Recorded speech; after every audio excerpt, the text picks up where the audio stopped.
Aimeriez-vous avoir plus de chances de trouver l'amour sur les applications de rencontres ou sur les médias sociaux?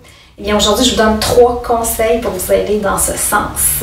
Alors, on est à la période de COVID-19 encore. Les rencontres virtuelles sont la seule solution qu'on peut faire pour préparer des dates éventuelles en chair et en os.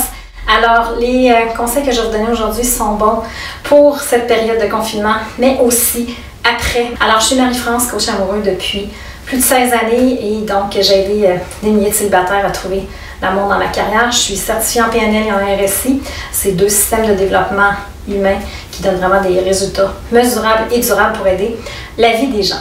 Alors, premier conseil que je vous donne, c'est prendre le temps de connaître les gens qui vous intéressent moindrement. Là, vous n'avez aucune raison, vous en avez du temps.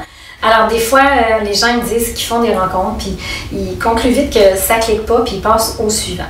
Alors, consciemment ou inconsciemment, les gens ils se disent « Ah, mais je pourrais toujours trouver mieux ». Quand vous faites ça, vous risquez de passer à côté d'une bonne personne qui pourrait, entre guillemets, fitter avec vous, comme on dit. Alors, prenez le temps de découvrir la personne moindrement que ça clique. Et, justement, si ça clique, je vous encourage à ne pas faire des échanges virtuels à long terme. Et ce qui m'amène au deuxième conseil, c'est de passer à l'appel vidéo. Alors, il va y avoir des applications de rencontres qui vont développer cette particularité pendant le COVID. Sinon, vous avez toujours Skype, qui est la façon la plus anonyme de faire donc des rencontres avec appel vidéo. Et il y en a qui ne sont pas toujours à l'aise de donner leur numéro de téléphone tout de suite, quoi qu'on peut toujours bloquer la personne si ça ne clique pas. Mais le Skype, il est anonyme avec votre pseudonyme, votre courriel.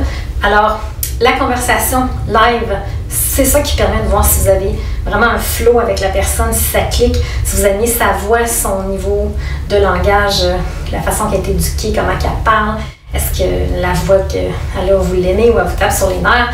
Donc, c'est super important de, j'allais dire, avoir ces informations non verbales, donc pour voir si justement ça clique avec la personne. Puis, ça évite aussi d'avoir une date en personne, en chair et en os, où est-ce que finalement on aurait pu avoir toute cette information-là avant pour voir si ça clique entre vous deux, parce que ces informations-là, non-verbales, comme je dis, en disent long sur le taux d'énergie, la personnalité de la personne, donc ça va vous sauver du temps et de l'énergie éventuellement quand vous allez avoir retrouvé la vie normale après le COVID pour faire des rencontres en vrai. Troisième conseil que je vous donne, c'est quand vous vivez une mauvaise expérience virtuellement, un rejet, un ghosting de nos jours, c'est quelque chose qu'on entend parler, qui n'est pas super le fun à vivre, j'en conviens. Donc, il faut ce que j'appelle faire un reset. Reset émotionnel, ça veut dire un ghosting, c'est pas le fun. Ou se faire dire non, finalement, je suis pas intéressée. Si ça cause tristesse, frustration, colère, il faut se remettre à zéro. C'est ça un reset, c'est-à-dire retrouver notre état d'avant. Donc, qui est soit plus neutre et encore mieux. Retrouver cette joie, retrouver cette envie de rencontrer une personne, d'avoir toujours le goût de trouver l'amour, parce que la vie, c'est ça, surtout sur le monde, dans le monde des rencontres virtuelles, ben, il y a des choses le fun, puis il y a des choses moins le fun. En passant le ghosting, tant mieux si c'est arrivé déjà, parce que cette personne-là n'aurait pas été une personne qui veut s'engager dans la vraie vie. Alors, j'espère que la capsule d'aujourd'hui, ça vous parle. Si vous voulez aller plus loin, dans n'importe quel aspect de votre vie sociale ou amoureuse, je peux vous aider, entre autres les sujets de conversation, donc qui peut être approprié quand on fait des rencontres en ligne ou en appel vidéo, de quoi qu'on parle.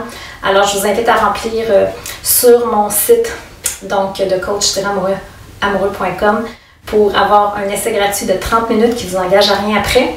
Vous allez commencer à vivre une amélioration concrète sur un aspect qu'on a travaillé.